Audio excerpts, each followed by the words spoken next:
Here we are in my garage, and today we're going to continue creating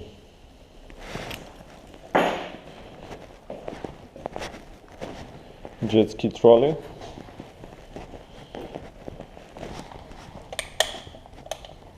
Lots of it already here. Also you can see mini vices which I have bought yesterday on the flea market.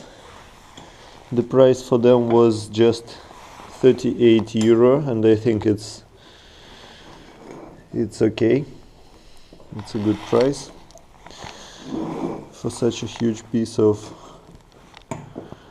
iron. They're really huge, and I was already using them yesterday to hold the stainless steel profiles for making this construction, for cutting it. So today to be continued.